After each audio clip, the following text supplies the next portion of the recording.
Now then, people, welcome back to the Just Joe Football Show. I hope you are all doing well this evening.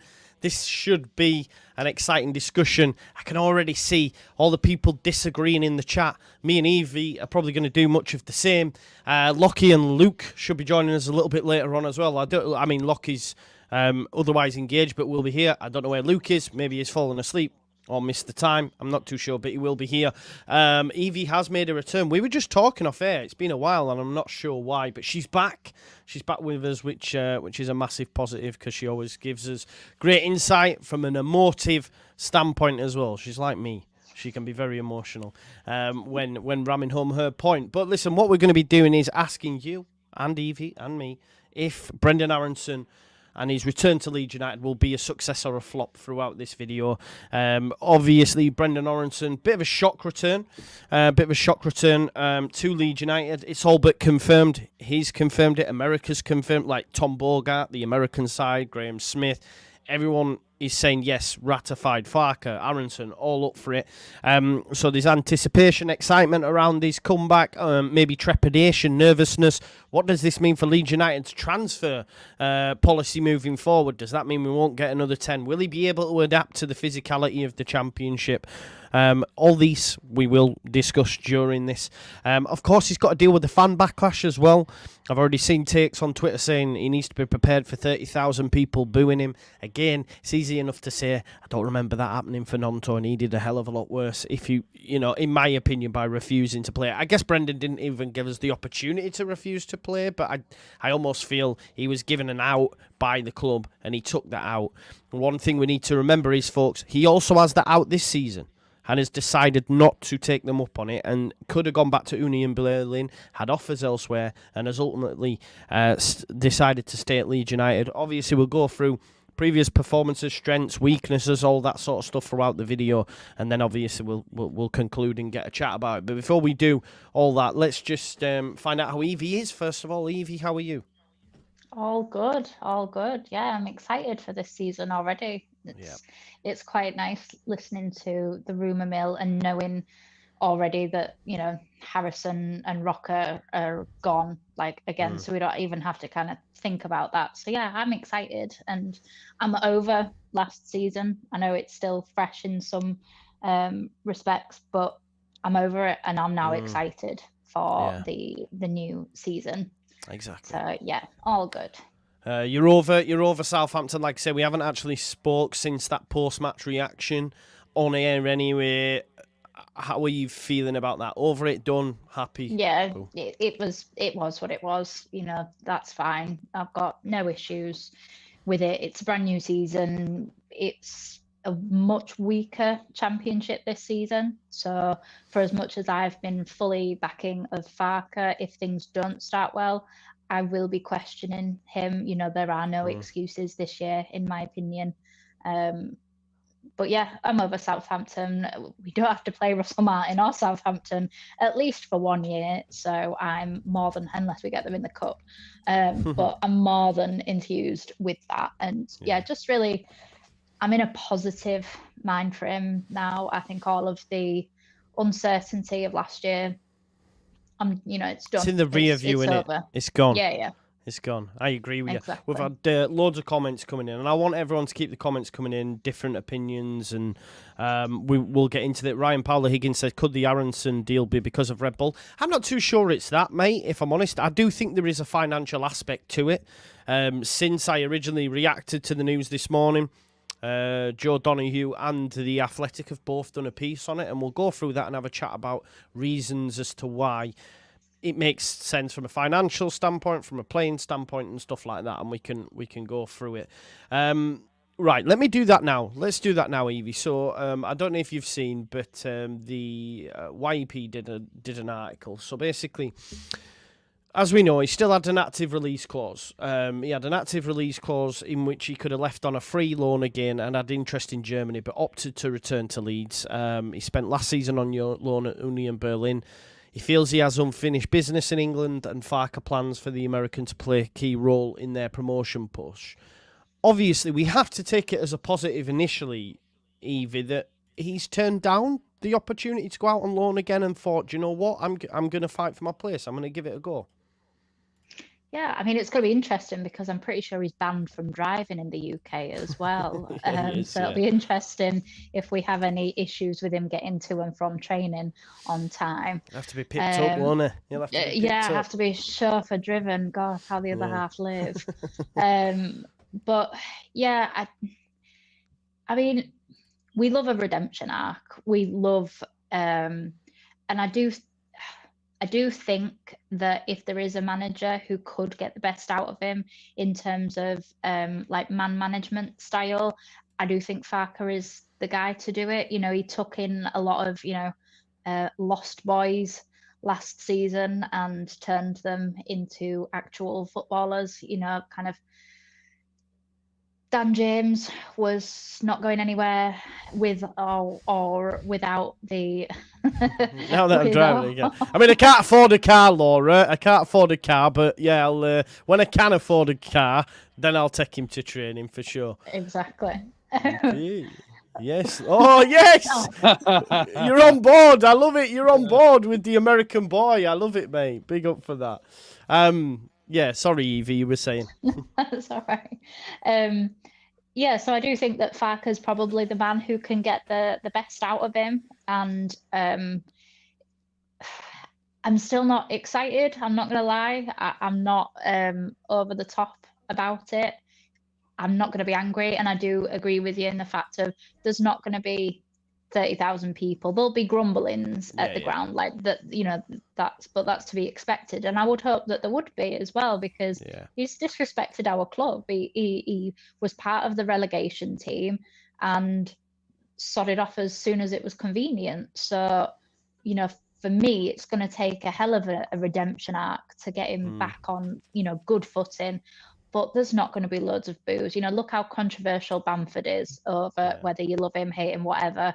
And there's never boos for him in the stadium. So I don't think that there will be the same uproar as people think that there will be. But I'm still not excited. If he's there, fine. I'll give him another chance. Gave Nonto another chance last season. But yeah, I don't know, unfinished business versus have you actually done that well in, within Union Berlin? I don't think you really have. So your choices were probably sparse. And I'm presuming now, if he does come back, he will have that like 50% wage drop, won't he? Because that was the alternative to either a loan or 50% wage cut, I'm presuming. Yeah. And look, the Tom, I'm only going on what's been reported from the YEP. According to the YEP, and they were the first to break the story, he did have offers to go back to Union Berlin. He also had offers to go elsewhere. I'm only regurgitating what they've reported. Maybe it is a little bit of PR. Oh, well, he could have gone elsewhere, and he's decided to stay. That could also, these things happen. Let's be honest. His camp may be saying that, just to get favour with the Leeds United fans, and I'm a type of idiot that will lap it up, As soon as I see he wants to stay, I'm like, yes, that's it. Fight for the badge, Brendan, and all that sort of jazz. But look, we do have to think about it, like why, and Joe Donoghue did an article after the fact and put 3 points as to why this deal may have gone ahead. Obviously, Leeds United paid 25 million for this lad back in 22, which was a significant investment at the time.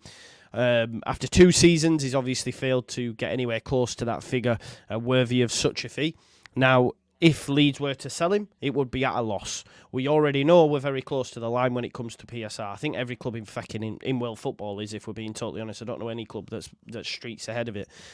So if we were to sell him, it would be a massive loss and it would be a massive dint in our PSR. I think he goes on along the lines of saying, because he's already been here 2 years, some of it's already been accounted for, but right now, this 15 million still that would need to be amortised. So you'd have to sell him for 15 in order to break even. You're not going to do that. So even maybe if we have him... Go on, mate.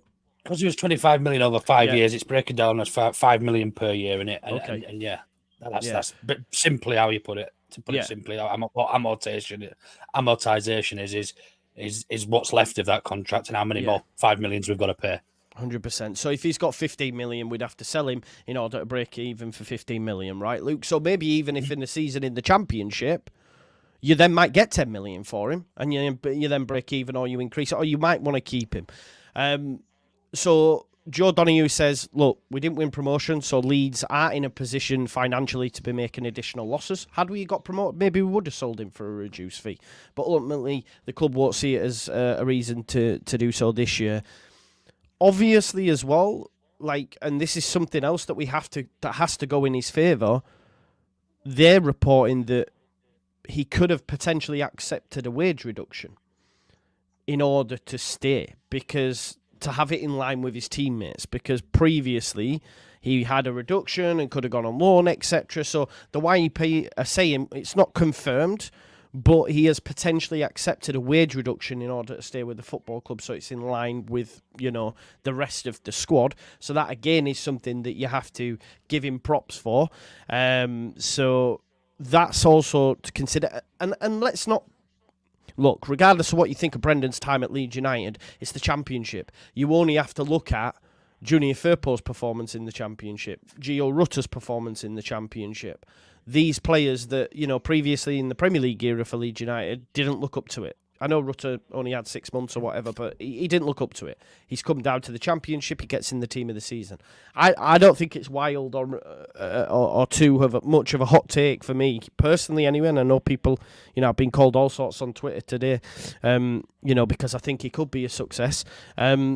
This season he will light it up. If you look at some of his good things that he did in a Leeds United shirt, and even with America or Union Berlin or Salzburg before that. If he does that sort of stuff in the Championship, he'll be streets ahead. He'll be streets ahead of some of the playing personnel that he'll come up against, for me anyway. So that's, a number of reasons as to why the club will have probably done the deal. Luke, what was your initial reaction, mate? Shock, surprise at the deal? Came out of nowhere, didn't it? Yeah, well, we spoke about it last week, didn't we? Realistically, the only two that may ever even, or we might consider bringing back, might be the two actually that were the least favourable in Aaronson and Christensen. Do you know what? The way he left, it left a sour taste in my mouth. They all did. But when you sort of sit and try and put things in a little bit of perspective, he went to Union Berlin and they were playing in Europe. Do you know what I mean? Either that Champions League as well. Champions League, yeah. So they were playing. He played all 6 games, Luke. He played all 6 games. And at that age, do you want to be playing in the Championship? He's got a career to think. And look, he doesn't have any ties to Leeds United other than us being his parent club. That's the only ties. And if somebody puts that, look, a lot of people compare it to the Nonto situation. We're comparing apples and oranges because Nonto didn't have that clause. Had he had that clause, Willie Nonto would not have played for Leeds this season. Exactly. Yeah. So yeah, I think the comparisons are a little unfair. Other than Nonto arguably acted outside of his contract. He tried sort of not saying he wasn't going to play for us and was sent to train on his own with Cine. So look, but Farke turned him around. And do I think he can do that with Aaronson? Absolutely. If reports are to be believed and he's spoken directly with Farke and these conversations have gone well, then do I absolutely think he can turn it around? Potentially. Do I want him here? Still no. I still don't want him here. I don't want him to be a Leeds United player. I don't think anybody is deserving to be a Leeds United player until they can prove it differently to me, which Willie Nonto did this season.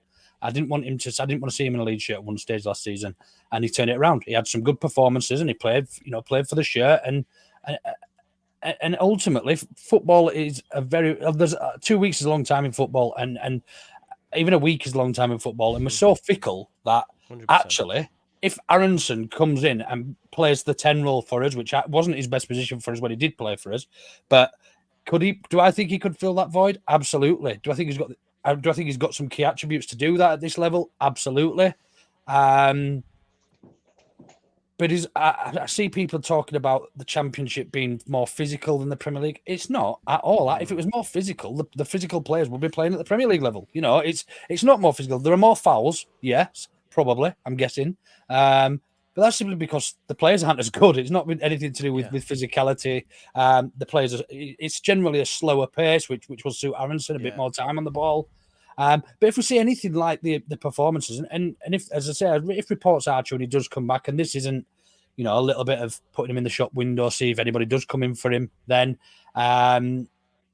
if we see those Chelsea Wolves type performances that he put in at the start of Liverpool the season, as well, mate. Liverpool as well. under Jesse Marsch, then I mean, to be fair, some of the compilations made it look like we played some really good football at the time, which we know wasn't true. So, in fact, actually, the start of the season when he was playing well, we actually did play good football, and then it just sort of demised. But yeah, I think Farke will get a tune out of him.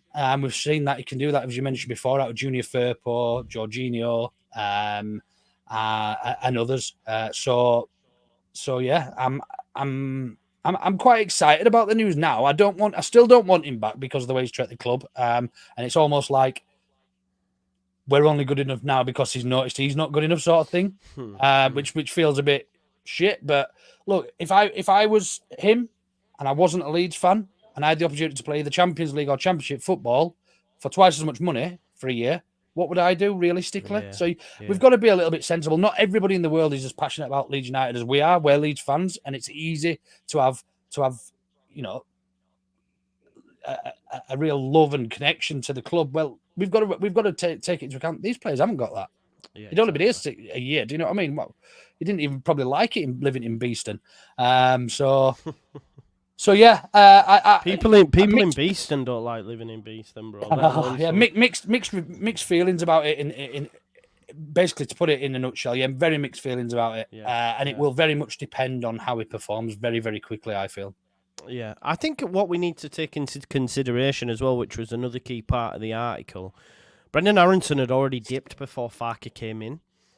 He'd already exercised. I think he was one of the first out of the door. And look, like you've just mentioned, you can hardly blame him. Union Berlin had just spent a season in the Bundesliga, finished in the top 4 or 5, whatever it was, got into Champions League football. They came a knocking and he jumped at the chance. And you can't really blame him for that. And if we're being honest, it had already gone sour with Brendan in the Premier League.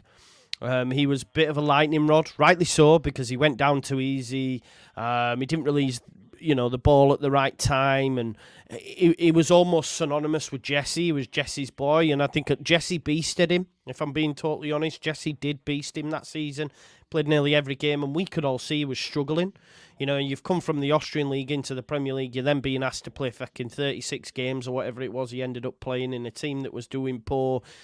He wasn't built for that. He wasn't built for that relegation dogfight either. Not that type of player, if you like. So he became a bit of a lightning rod for it as well. So you probably couldn't wait to get out. If we're being honest, you probably couldn't wait to get out of here.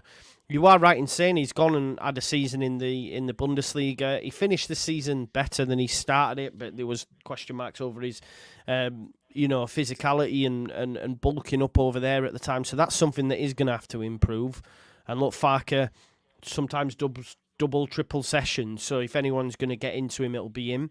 And look, I like the fact that they've had a conversation. Yeah, you are right. Listen, if he'd have had an amazing season at Union Berlin, they'd have probably bought him. And we'd have earned our money and all that sort of stuff. But it is what it is. Let me just say, bro, like, I have my opinion. You have yours. I don't give a shit. I don't need to find an excuse. I'm not lying to you. I'm genuinely hyped and excited by the return of Brendan Aaronson in the Championship. That's where my land lies. I don't need to find an excuse. I'm just telling you my opinion. Just because it doesn't align with you, bro.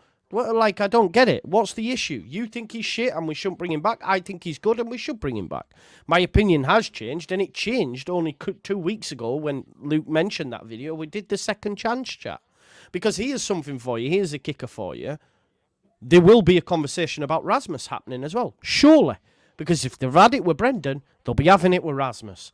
And look, I won't be as good as this about Rasmus because I think he's rubbish. But with Brendan in the Championship, I would implore you to go watch Locking's video that he did a bit ago as well. It's about 18 minutes or so showing what he can bring. You can see. I don't need to, Donny, I don't need to chill. Don't throw shade at me. Don't call me names in the chat. And expect me to sit here and accept it, bro. I don't need to chill. If you want to chill, go watch Corrie. Don't come here. It pisses me off. I've been called every name under the sun for backing a lad. That's it. So I'm not going to sit here and take it. So it is what it is. Sorry, I'll stop talking before I lose my rag. Eevee, what are your thoughts on what's being said?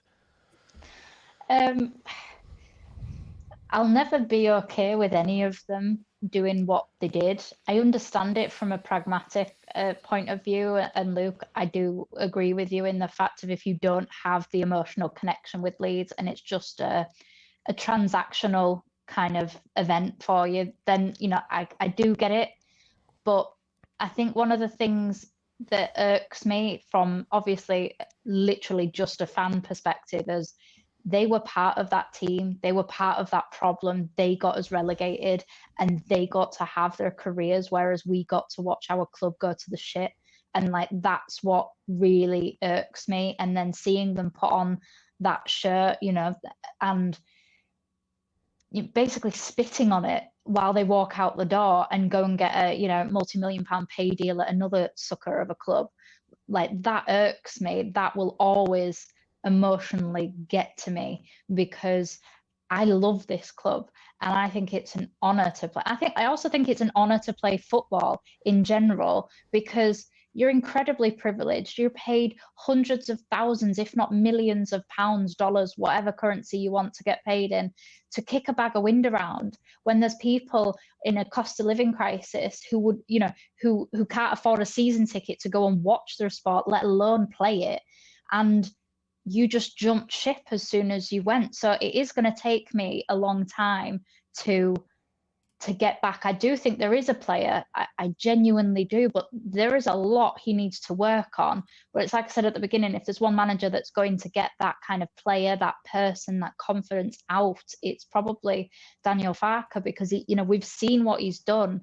You know, we had a load of misfits, really. You know, yes, by the end of it, we should have got promoted last season. But at the beginning of the season, that team was a bunch of team members who A, had never played together, B, who have all had their individual relegations, basically, like especially Ampadu. And he was our captain by the end for half of the season. So he can get that out of the players, but Aaronson has to make sure that he's wearing his big boy pants because he will get stick. He'll get stick from people in the stadium. I don't think he'll get crucified, but he will get stick and he will get jibes, especially if he's on corners again because he were crap.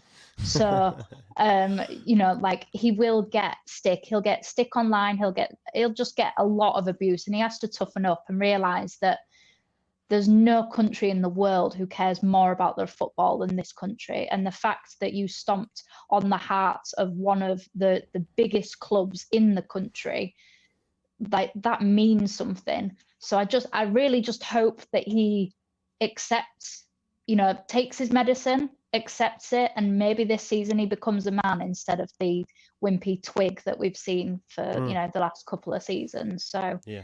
Give him a second chance, but like Farke said about Nonto, there will be no third chances. Exactly. Yeah, this is what I was going to just, because I've started a few comments as we go.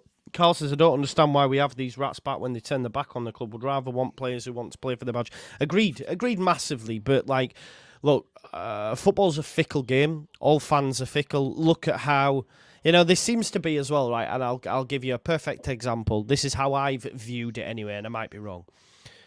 No one wanted Nonto here, myself included, called him a rat. He put in some good performances. We all wanted him to start over James. As soon as the season finished and we know Nonto's now leaving, everyone's all of a sudden rewritten history and said James should have been starting ahead of him anyway.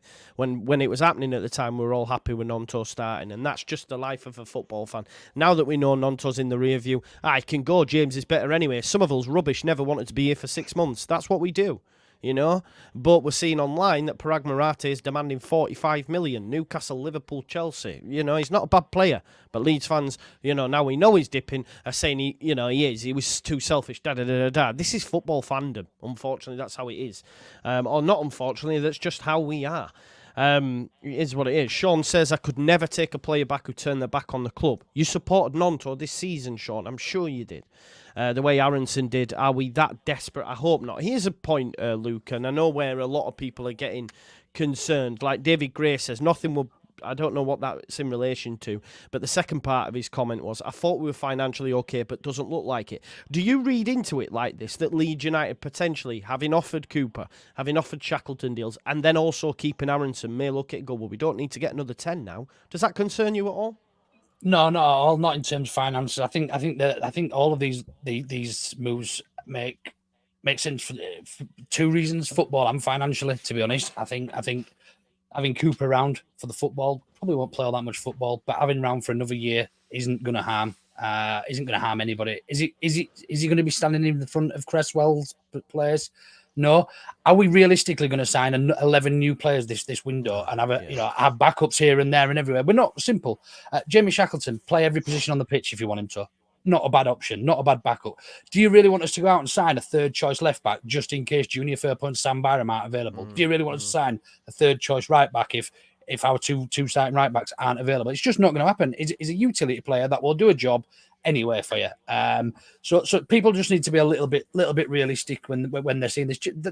Then we're not signing them on 40 grand a week deals for the next 5 years. We're talking probably year extensions to get us through for this next 12 months. So we're in a position this time next year that we've been promoted, and they're squad players. And Liam Cooper will still be the squad captain. He'll be the club captain, and he brings a lot of experience and everything else.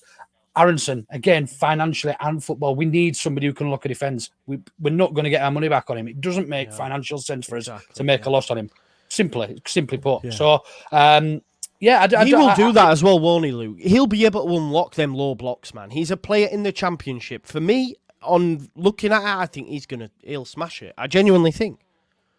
I'm very excited about seeing what he can do in the Championship, because those first few games, that first month or so of the season in the Premier League, when he just looked like, I mean, he had a chant written about it within days, didn't he? Do you know what I mean? The American boy and that. So what a chant, by the way, as well. I know the players, we don't do that as fans until somebody excites us, do we? Let's be realistic. I mean, the Junior Firpo one we didn't have until he started playing well for us this season. So I'm excited to see what he can do, but I still stand quite firmly on I'm hurt by the fact that he left and the way he left. But when I've actually sat and thought about it a little bit rationally, it's common sense that, I mean, Eevee, let me ask you, if somebody offered you double the amount of money you're getting paid now to go live in Spain for a year, do the exact same job but just for a different company and still have a job when you came back, you'd do it, wouldn't you?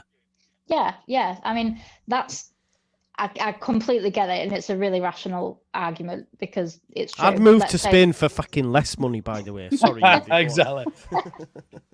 But I think it's the fact that football, obviously Bielsa was such a purist, and he basically just wanted to restart the whole thing again because of the fact that it is just so money focused now and less about the actual game. And the thing is you're getting paid a hell of an income to live out every kind of child's dream, and the fact that it's just more corporate greed of, you're already being paid a hell of a lot of money. And I understand that it's like context and kind of comparative to the circle that you are in, and therefore fellow footballers, but you're still being paid a hell of a lot of money to play. I mean the money was the prerogative of my argument, but he's also got to consider his career with the US men's national team as well. There's a lot more to it than just you've got wages. Great, you've got Sargent, who plays in the Championship, who always gets picked for the USMNT team. So they don't have any strikers, to be fair, though. Yeah, but that's the thing, is the fact of it. There's arguments for that, and maybe if he was a Spanish player or Italian or another kind of higher up the pecking order, then you'd go up to Europe to play a higher division. But the American team isn't that fantastic, and I don't mean that to sound No, that's fine. I do get it. And Jamie's just asked a great question there. If the narrative is that you can understand why they left, why did I call them rats and snakes? Because I was hurt at the time. I wanted to get immediately promoted. They were rats and snakes at the time. I still believe that they were. Yeah. Do you know what I mean? The only problem is I've had a year now to think about it a little bit rationally. A year's a long time. It's not like he's gone over there, played for a week, and decided, actually, no, I don't like it in Spain, I'm coming back. It's not like we've got promoted and he's decided he's coming back even. Do you know? It's ultimately as well, Luke, right? He's now coming back. So you can choose to be angry, right? Yeah. You can choose to be angry and annoyed, spitting feathers, or you can accept the fact and say, do you know what? Yeah, he's a dick. Yeah, he was a rat, but he's here now. Farke wants him. The club want him. He's going to play for us. I would argue what Nonto did was worse. The way he acted 100%. around his contract, and I would argue we got over that very, very quickly. But even Jack Harrison, people said they'd have Jack back, but hang on a minute, he played with that club. He played with his teammates for 4 years. He had ties. We brought him out the shit at Man City, and when he was on loan to America, we gave him a chance. Do you know what I mean? But don't forget, Aaronson was cherry picked by Bielsa as well. Bielsa wanted Aaronson. Yeah. And also, we can think about things with two parts of our brains. We can think logically, and we can think with the emotive side. Exactly. And the logical part of me says, I completely understand it. It was written in his contract. If you've got a get out of jail free clause and you get to keep your exactly the same financial package, nobody would turn that down. And you're a fool if you think that you would. But the emotive part of me is like, this is my club. If you don't want to play for my club, you got us, we waited 16 years to get promoted. We got there. And let's face it, other than the first year, the other two were shit. So, and you were part of the reason why we were so poor.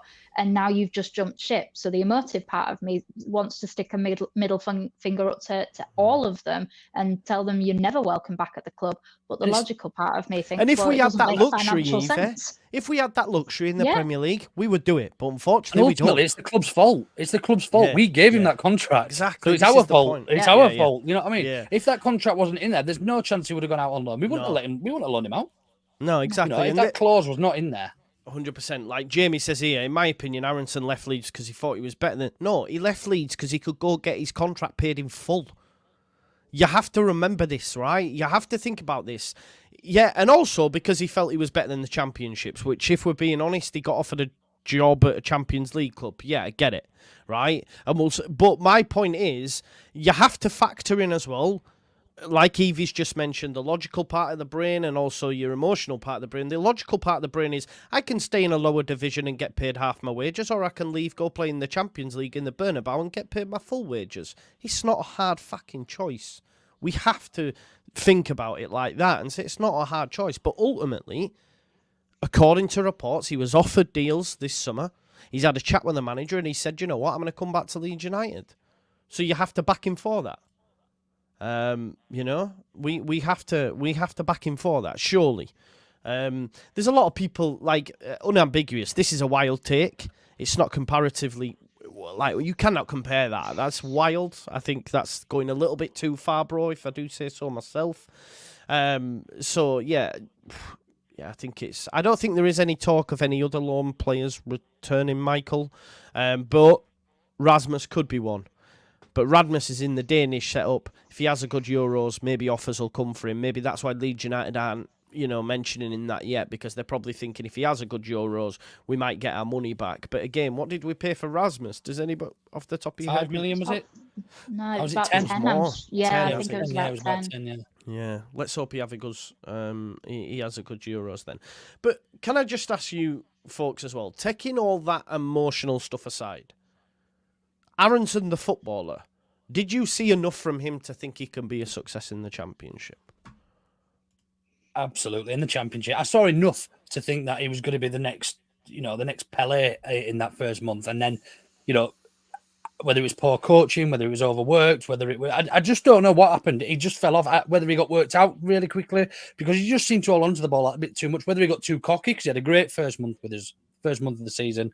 But yeah, there's clearly a player in there. Marcelo Bielsa scouted him for a long, long time. He doesn't waste time on duds, so to speak. We signed him. We gave him a stupid contract, which is our fault. He's gone out. But in terms of his football, there are a lot of things that do excite me about the way he plays football. The way he drives forward with it, can pick a pass. I remember one of the passes in I think it was a friendly against Cagliari, and he just pinged it with the outside of his boot through to Bamford. He just seems to have a lot of good attributes. If we take the emotion out, he built like a Rizzler paper. I think you call him, Joe. Is it the Rizzler paper? Yeah, or something Rizzler like paper. Yeah. But he does go down far too easily. But look, they're easily coached out of your game. Those 100%. Sorts of things, you can make him a bit stronger through the summer. You can show him when he's going to win a foul, when he's really not going to win a foul, and we could actually be on to another player that joins the team of the season next year. Yeah, I think so. Like, all I would ask those people who are doubting it, like, and I know I get laughed at for this, but there's a compilation doing the rounds. Go check that compilation. It's 5 minutes long. You will see him doing things that in the Championship he will cook. He likes to pick it up from deep. We don't have a player that picks it up from deep and then drives with it. You know, when Ampadu's in there, yeah, he'll spray passes. Aaronson will pick it up and drive with the ball. His ball carrying ability is underappreciated. He's underrated. I think, look, his final ball can improve. Maybe his decision making, maybe sometimes he holds on to it too long, but as he grows, experience, these things improve. He's technically very good with the ball at his feet. He is technically very good with the ball at his feet. And I believe that he will twist a few Championship defenders up next season. This is the Championship. We've seen what Firpo did. I genuinely said at times that I was a better left back than Firpo. I genuinely believed that. At times he was absolutely woeful.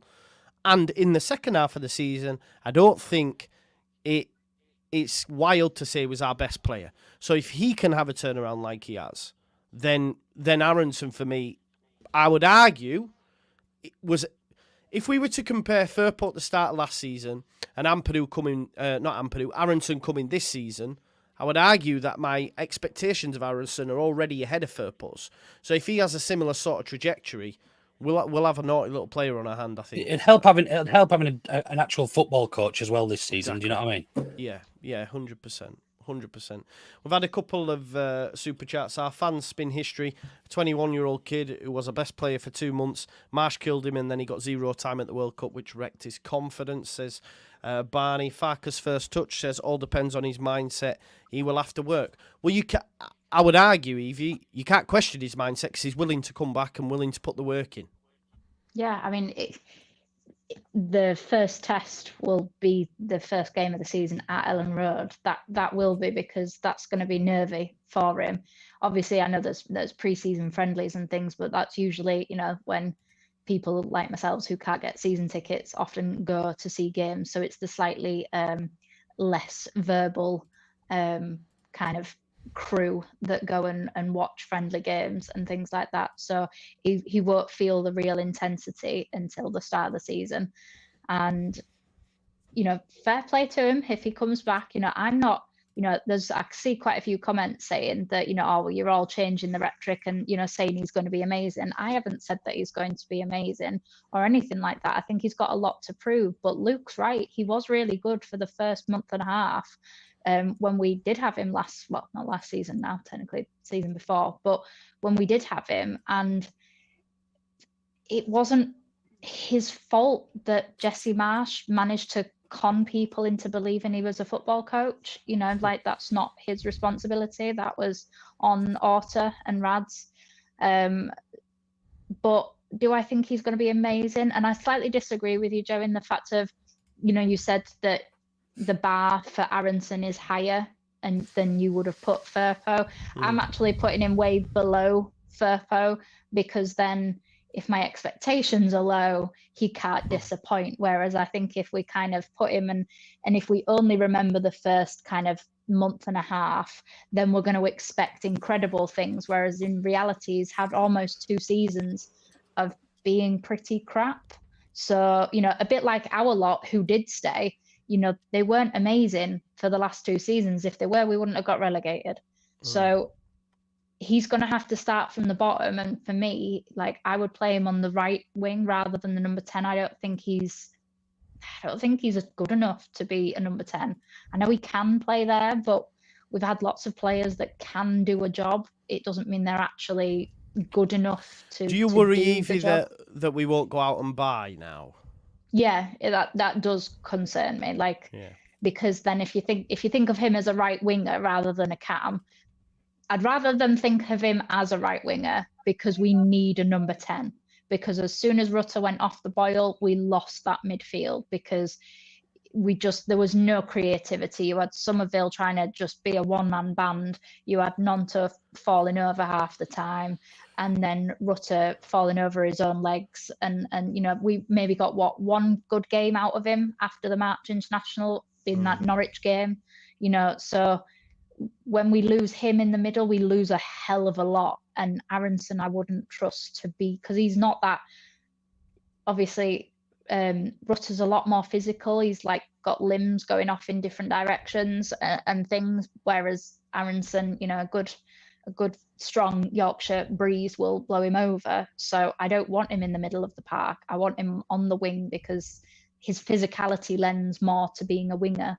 So I want us to buy a number 10. I want us to just go out and get a person whose job it is, not somebody who can do a job. I want us to go out and get a number 10, not somebody who he can play a forward, he can play a winger, he can play a 10. No, just give us a 10 who can take a set piece. That would also be a miracle as well. Yeah. Aaronson can take a set piece from, if I can remember rightly, though. That's one of the things I was going to touch when we come with the hand signals with him and Harrison. Yeah, well, Harrison's not here, thank God. But yeah, one of the two things I was just going to mention were two things that he would offer that Rutter, well, probably three actually, that he offers that Rutter wouldn't in the 10. One is experience playing there, first of all, so we'd have somebody who's actually played in the 10 spot before. Secondly, he's pressing. He you know, Rutter didn't press simply. He played in that 10 and he just sat in the hole and waited for something to happen. And it often when Dan James or when Paddy were playing, they'd lead a press and they'd look behind them and Rutter would just be sat out of the way, so they'd just bypass us so easily.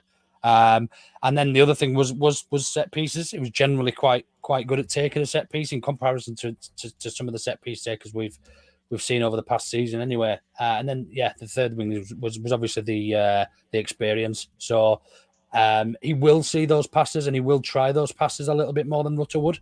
And Rutter still ended up with 16 or 17 assists this season. Do you know what I mean? And we're here talking about him not being a natural number 10, but he's still one of the highest assisters in the league. So I'm the more I talk about it, the more excited I get about seeing him play at this level. But we've also, you know, you're never going to please everyone. But the people who are going to moan and cry about it, they might as well get over it now, or just not watch Leeds anymore because he's going to be playing for us. And do you know what? I can't wait for him to start the season and absolutely kill it. And I will remind each and every one of you in the chat, I'm going to dunk on you all because I am 100% convinced, by the way, he will be a success this season, genuinely, in the Championship. I do think he will. We've had a couple more chats come in. All USMNT fans don't rate BA7, you're safe. Yeah, so I've just been tagged in a tweet, actually, where they're like, oh my God, why would he go back to that disgusting evil place? That's one thing we're going to have to deal with, isn't it? The return of the USMNT accounts when Brendan doesn't start the season or whatever, you know. They'll be telling us all sorts. Are you prepared for that, Luke? Yeah, I've already. That's one of the negatives I've already put. Like dealing with so obviously why we were calling them rats and snakes, and at the time we were quite reactionary and obviously you don't think logically, but then the second thought that entered my brain was, Jesus Christ, we've got to deal with USMNT guys again, and I just don't know if I can. I think I'll just probably not even bother with them. I'll just block them as I go. Yeah. Wayne, so we have to agree. No, you don't. I mean, no. This is what I don't. Wayne, I see some of your comments, right? Me, Lockie, and Andrea did a video, and he went, "This is just three people giving their opinion." Right? Like, what did you think the video is about? Like, I don't understand your logic when you criticise some of the videos, Wayne, if I'm being totally honest. I don't know. I didn't say you have to agree. I bring on three people and we all give our opinion. Well, what? Just like this video is three people giving their opinion. What do you want to... I don't get it, bro. I genuinely don't get some of the comments that you make. It's a little bit wild and a little bit, a bit mad, but... It is what it is. Do you know what it is? I just want to answer my good man Jack, who says, what convinced you? Well, we don't have a player like him in the side, right? He can pick the ball up from deep. He is great at carrying the ball. Great close control. Can carry the ball from deep. Great ball progressor. Great ball progressor. Has tidy technical ability. I think in terms of breaking down a low block, he'll be apt at doing that, playing little 1-2s. He can do that. He can run ahead of the attacker, look for cutbacks. I think there's loads of facets to his game that will improve Leeds United and actually we will be better for it. You could argue as well, Farke's preferred formation, if you like, is the 4-2-3-1, but with more cams than wingers. He had out and out wingers, you know, with Somerville and Nonto. He played with the cards that he was dealt. I've said on a number of occasions that this season will be more a Farker team. What does that look like? Well, could that be Brendan Aaronson, Rutter, and James holding the width? You know, could it be more 10-like players like when he had Todd Cantwell, Buendia, you know, behind Pookie? Maybe this will be more akin to what he wants. So there's a number of reasons as to why it can, and also what Luke said in terms of the pressing. Brendan Aaronson will cover every single blade of grass. You know, sometimes this season we've been a little bit critical of maybe Somerville and Nonto and their tracking back. If you compare it to James, we have been. You won't get that from Brendan. You know, he will run himself into the ground. He will be great in the press. We've seen that, you know, those that are saying he was rubbish. He was a keen presser, though, under Marsh. He was, you know. There is data to show that. You know, you can see that. So I think that's what convinces me. I had this sort of epiphany the other week when we were talking about it, and then when I seen the news today, I was actually excited by it, because when you actually deep it and look at it, I would say, do you know what? In the Championship, he'll kill it. And that's where my stance is now. And, you know, if we're 5-10 games into the season and he's still, you know, falling to ground and bitching and moaning like he did towards the end of his tenure, then I will hold my hands up and say I was wrong. But I am convinced at this moment in time that Brendan will be a success in the Championship for Leeds United. That's what's convinced me, bro. But you don't have to agree, Wayne. Don't worry about it, okay? So Luke just said we have to accept... Yeah, you have to accept his staying here. He didn't mean you have to accept his opinion. He's just meant he's staying here, so there's no point, you know, you either... Look, you can, like we said earlier, there's two things you can do. You can continue to be angry till he kicks a ball and he plays well and you go, okay, yeah, I was wrong. Or you can just get on board with it now and say, right, he's here. What are the positives to that? You know, that's the way I see it. Yeah. Any other thoughts, folks, on what's being shared? Yeah, absolutely. Just to echo what you said, I'm not telling you to accept what I'm saying as gospel. What I'm trying to say is he's going to be playing in the Leeds shirt, so you can either accept it or you can be angry about it. And I'm not here to try and tell you what to think and what to believe and call me an happy clapper all you want, but like that's telling me I'm a positive individual. I mean, I don't see how that's a bit of an insult, but yeah, we'll get it. No. Eevee? You do you. I just don't want us to not go out and buy a number 10. Like, this genuinely has made me a little bit concerned about that. I hope that, you know, I'm very pro 49ers. I think they came into a shit show that was beyond their control, even though they were already at the club. It was beyond their control because they didn't have controlling shares at the time.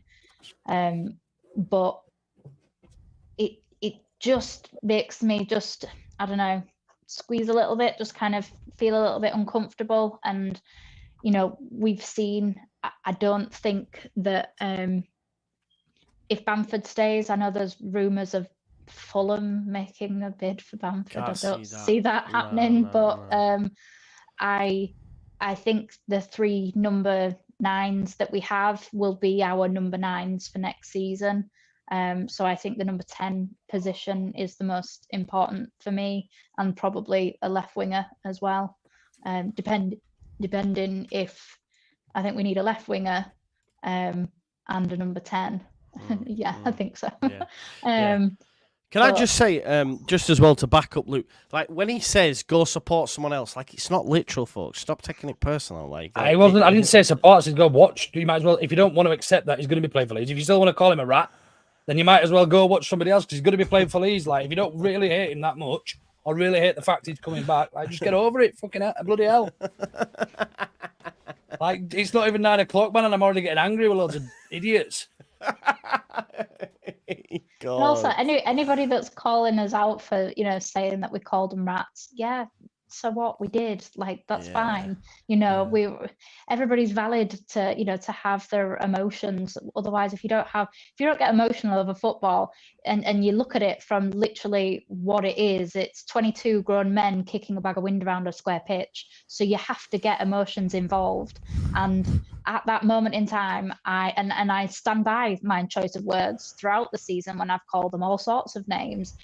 and I'm not jumping up and down with, excitement that he's coming back, but I'd rather be happy about Leeds. Like, we spent 2 years pretty much being miserable about them, and we, 16 years before the 1 year that we got to experience, high life in the Premier League. So, can't we just be happy? If he's going to play for us, why would we actively seek to dislike a member of the team?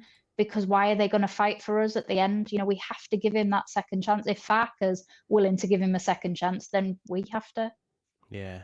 Yeah, exactly that. Like, what I mean? We can sit here and sit in the chat and you can start saying how he shouldn't be playing for Leeds, but ultimately, somebody who gets paid far more than you and I to pick a team based on, and they've said Parag and Farker have already come out and said that it's all going to be about attitude and mentality and having the right people at the club.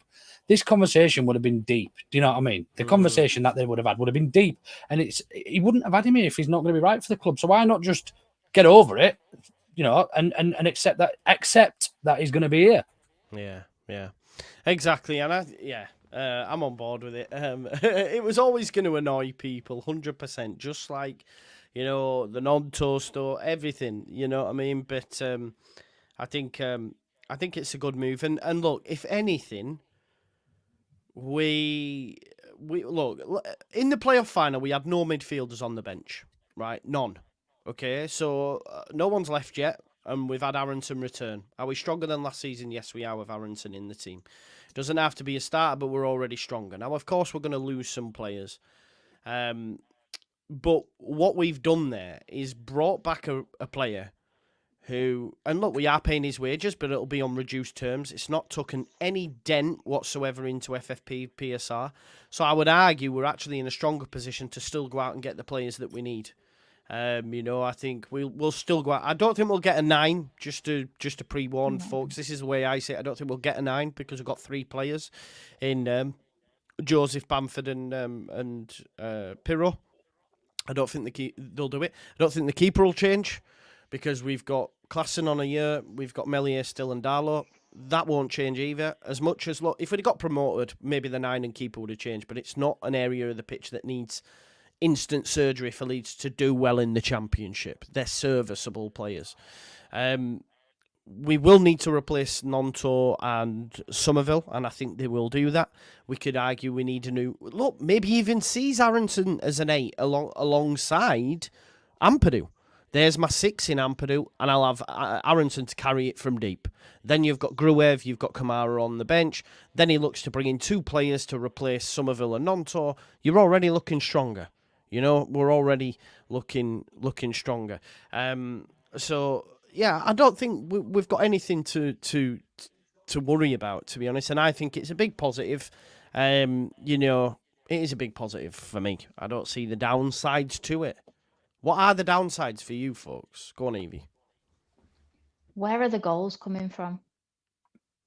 Because if say he plays either an 8 or a 10 role. Yeah. We've complained all season, myself being, very loud and vocal about the fact that we have no goals from midfield. We had 1 goal in a, playoff semi-final for the entire season from our midfield. And Aaronson scored 1 goal, which was against Mendy, who messed up. So you could argue that anybody, a blind person could have scored that goal. It wasn't like he was delivering loads of goals in the Premier League. Right. So he didn't score in the Premier League. I want us to have... Sorry, Lou. You're all right. So didn't we have the biggest goal spread in the league across players? Didn't we have some, apart from obviously the centre midfielders? I thought early on in the stage of the season, we had something like 4 or 5 players all scored over 10 goals or something silly. Yeah. But obviously, you're going to take Nonto and Somerville out of that, and Somerville scored about a third of our goals this season. So, that's a lot to replace, and Aaronson doesn't provide you with those goals. So we need to get them Somerville and Nanto replace, don't we? That's the key, because they were Somerville especially. What did he get, over 23 GNA or whatever? Joseph's going to be starting number 9. I would like to think so. He's going to be expected to score goals, as will Rutter, if he can improve that side of his game, and Pirro. So yeah, I hear what you're saying in terms of goals, because you take Somerville out, where they're coming from. But like Jack says there, Dan James got 20 GNA off the top of his. 21, I think he did. Yeah. Same with Rutter. Yeah. So there is. I hear what you're saying. Goals from midfield, I think, but I think Brendan. If you were to put Brendan in Kamara's position a lot of times this season, he would have scored some goals. I think a half decent striker of the ball would have. It just seems like Kamara was allergic to taking shots, almost. I think. Yeah, like Jack says, Nonto got 10 GNA, Rutter got 21. There will be goals in there, and we need to go buy some, right? We need to go buy some players that know where the back of the net is, and is that Sammy Schmodics? I would hope so, but I think the club will have other ideas. I'm not too sure. I'm afraid of Schmodics would be another Pirro type internet. I'm not sure it fits our system. Great player, absolutely great in the right setup and the right team that works for him. We're not going to change our setup to suit Sammy Schmodics, unfortunately. So I would imagine if we were to bring anybody else in as more of a sort of second striker type thing, I don't think we do. I think Pirro plays there behind, either next to or behind Joseph, if we're playing at almost a front two. So I don't think we'll sit up the same way this season as well. I don't think we'll have two holding midfielders. I have a feeling he's going to play some more width than. I will see anyway. I'm sure we'll see. But I'm sure he's probably learned his lessons from this season, and I think we do need to buy some goals, so to speak, because if we are losing Somerville, that's our highest goal scorer there. But do I think he's replaceable? Absolutely. Forget the right money in the Championship. Yeah, and look, it's been reported tonight. 45 million's the asking price. Yeah, I love that from Parag. You want him, you come and pay for him. Chelsea want him, Newcastle want him, Liverpool want him. We're going to get it, or close to it. Or close to it. So we'll have to wait and see. Can I just ask you how you are feeling ahead of the season, Eevee? Like with where they're currently at. I know there's a lot of business to be done, but look, the Euros are on Friday, and then when we come back from the Euros, your pre-season friendlies are kicking in against Harrogate, and we're there. So now, how are you feeling ahead of it? I'm quite hyped, man. I'm quite hyped. Yeah, I'm excited. I'm excited because I feel like we've got a good, sensible, potentially boring, but useful ownership now. Obviously we don't need to worry financially. It's really funny watching people on, Instagram, Facebook, Twitter, etc., think that Leeds are in the mud, and actually, you can tell they've just read all the clickbait kind of headlines and stuff, and it's like, no, just if you read anything more than the first sentence, you'll understand we're absolutely fine. And the fact that we now actually have we've got a sellable asset, which, considering that we were supposed to be doing the previously successful Leicester model of buy cheap, sell high, and we didn't do that at all. We had one homegrown player and one player that was miraculously undervalued at the time, that we happened to, stumble upon and then sell on. But those are the only players that we've actually done it with. So kind of Somerville is the proper kind of model, sale for that. And the same with Nonto, because he will have gone up in price from, I would say 20 plus million, and I'm more than happy with that. And he goes with my blessing, I'm not bothered. I just want, if anybody wants to go, get gone now kind of thing. I don't want people one foot in the door, one foot out the door. If you're going to go, absolutely fine. You played brilliant last season. Thank you for showing us all what it's like to win games again, because we had forgotten. But yeah, I'm really excited because as well, Burnley aren't in a great position. No. Luton are probably going to have a few of their players picked off. Sheffield are just in the gutter, like as in United, obviously. And So I do think Sheffield it'll be generally isn't the go. yeah, Sheffield generally. Sorry to anybody from Sheffield. Yeah. Not really. But yeah, I think that it's got the crucible going for it. We could do it this season, Leadmill. and I think we could do it this season. I don't think we have to be too concerned because I don't think we have to be as good as we were. I don't even think we have to be as good as we were last season because the competition isn't as isn't there. Yeah. And I don't mean that to mean derogatory to other teams in the Championship. I'm just saying there was 3 Premier League teams that came down. None of they weren't yo-yo clubs. Southampton and Leicester were established Premier League teams. 100%. So and obviously Ipswich broke every record going in the Championship. So we couldn't have pictured for that. Really. So yeah, I'm really confident. Really confident. Not cocky confident, but just confident. I think the question you've got to ask yourself is. To that. Sorry, mate. I think you've got to ask yourself is the long and short is like for like. If we had the same squad now and Brendan Aaronson was in that squad last season, would he have offered us something different and would it have improved that midfield? And the short answer is yes. The short answer, and that's realistically how we've got to look at it. We shouldn't even really be looking into. It's not our job to look into the club's finances and whether we're going to be close to PSR and whether let the club do that. Let them get on with it. Like they know what they're doing. They're intelligent men that are running the football club. So yeah, for me, I'm more than looking forward to next season. I don't think we'll get much business done before the Euros. I think it's be a difficult time. I think they'll be obviously working. Will Steinson and everybody else involved in that. So we've just got to trust them, and I think we'll start doing some business before the friendlies after the Euros. Yeah, no, exactly. I agree. I think it'll be quite. Do you think it'll be quiet, Luke, during the Euros? Because absolutely. A lot of players will just want to focus on the football and all that sort of stuff. People will be on holiday as well. A lot of these lads will be on holiday, and there'll be conversation happening. I don't doubt it, but there'll be very little release throughout the Euros, I should imagine.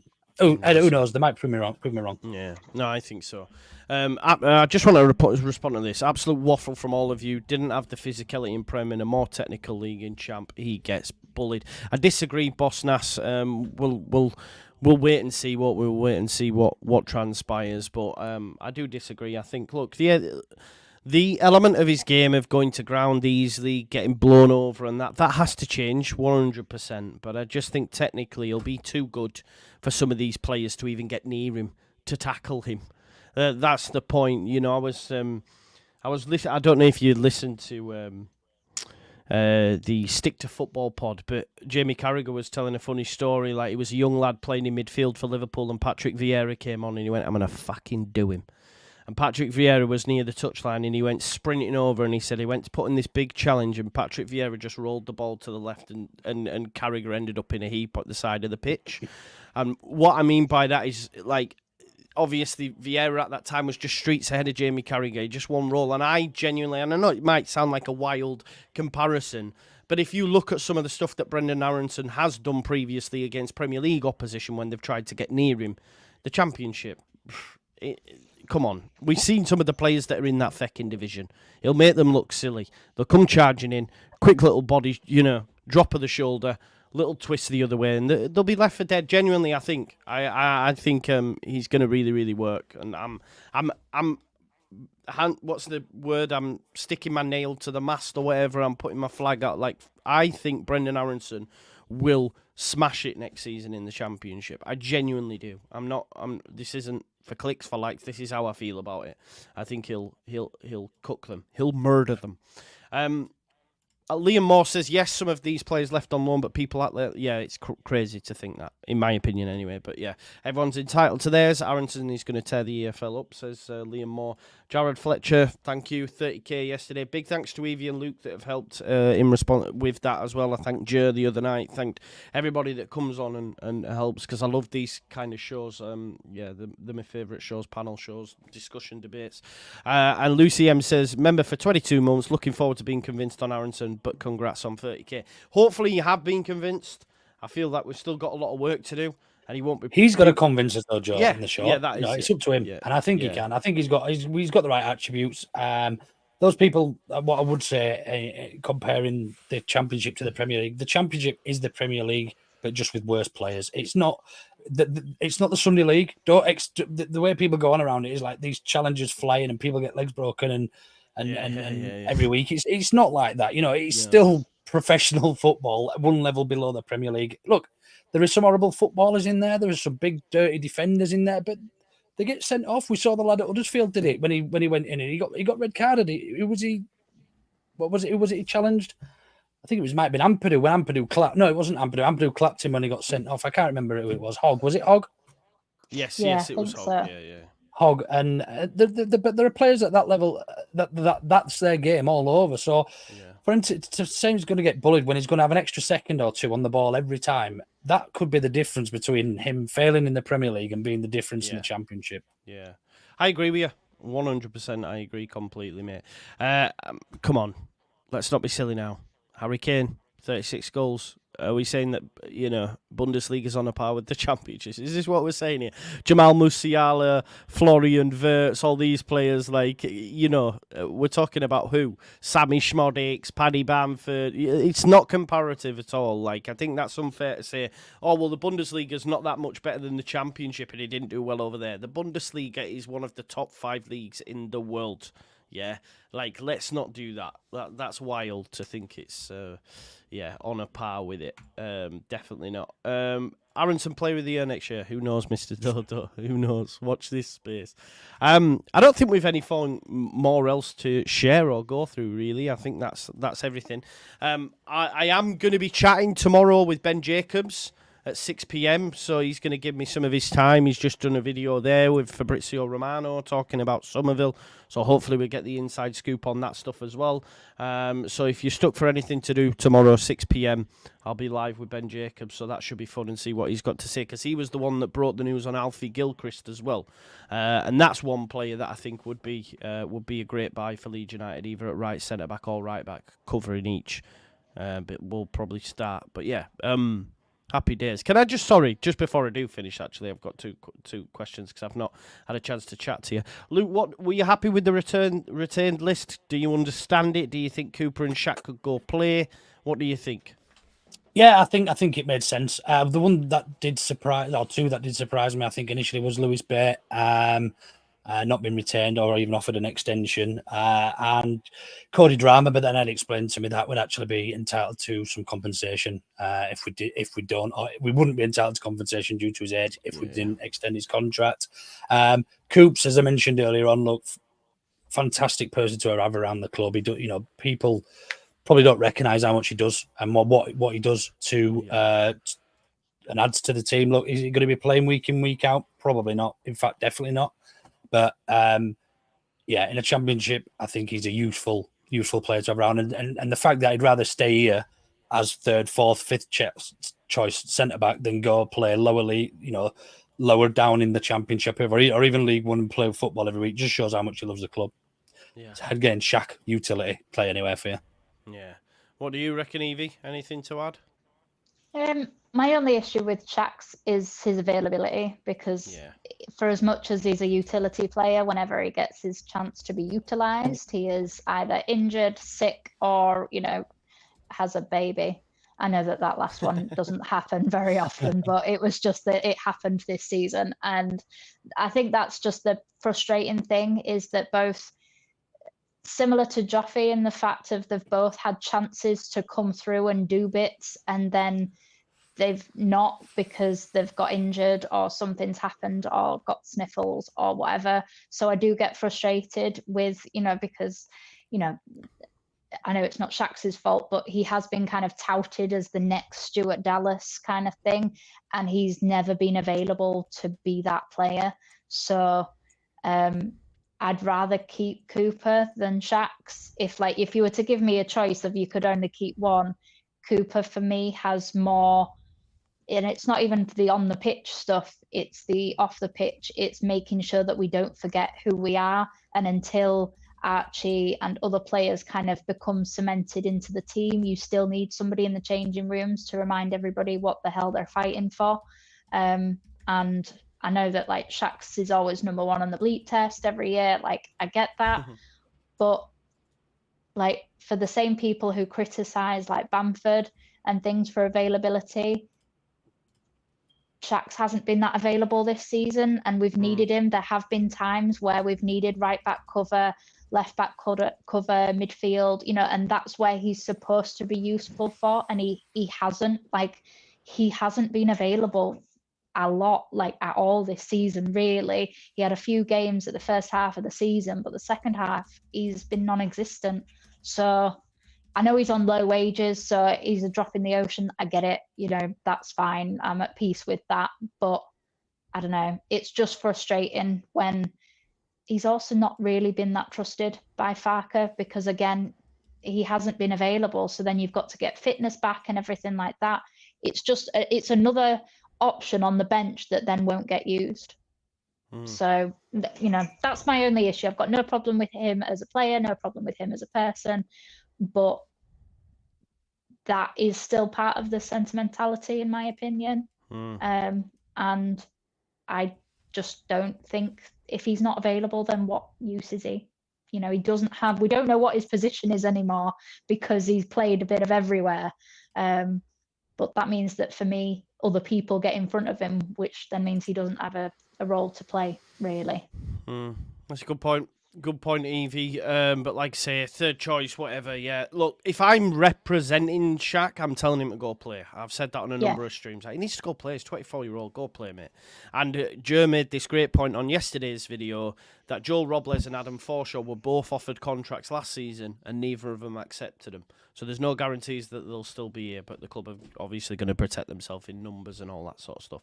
JG, I've seen you put this. I've not seen any of that, mate. And do you know what? It wouldn't surprise me, because what we have to think, I think it was someone on BBC Radio Leeds says, don't be surprised to see somewhere like James turn up at a Southampton or something. So, that's a similar type move. They might look at James as an option, so he'd be relatively cheap. Luke, would have his transfer fee been amortised now? He's been here long enough, right? I think we paid like 25 for him, didn't we? I think. Was that over 5? No, I think. Well, it's amortised over the length of the contract, and he's not a new contract as far as I'm aware. So he's either got a year or two left. So no. But I'm sure we would cover that with any sale anyway. I mean, we're not going to get 25, 27 million for him, but even if we got over 5, depending on how long's left of his contract, I'm sure we'd more than cover that. So it'd be down on the balance sheet as a profit margin. But I wouldn't like to see Dan James go, because he's the type of player that I do want to see at Leeds next season. Absolutely. Yeah, cool. Yeah, I want to. Move heaven and earth to keep him here and tell him that he's going to be your starter, isn't he? Right? He showed us enough to warrant that, maybe. So yeah. Anyway, we've rumbled on for long enough now, an hour and 15 minutes. I'll probably be live tomorrow lunch, and then, as I say, we'll be live at 6 p.m. When's the Ought Know Better out, Luke? Don't know. Yeah, I'm just waiting back to hear from a very special guest, which I'm not allowed to name just yet. Can we find out off air? Am I lucky? Yeah, you can. Okay. Absolutely. I'll tell you, but as long as you can keep a secret, I will do, mate. But yeah, I'm just waiting for him to confirm which day of the week suits better, because we're only Ought Know Better. This guy's a big deal. Have you got Brendan Aaronson on your podcast? No, it's Will Ferrell. No, just kidding.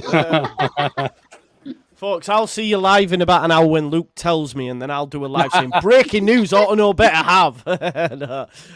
Right, anyway, we'll leave it there. Thanks, everyone, for watching. Enjoy the rest of it. If you want to know, by the way. Yeah, go subscribe over there. Oh, I did pin Lockie's video as well, right, folks? If you want to know like why Brendan would be a decent look at least, then watch that video. It's very, very good, and it'll give you the reasons as to why he could work under Daniel Farke. Like Jack says, like the stream, and we'll see you in a bit, folks. Peace out now. Bye bye.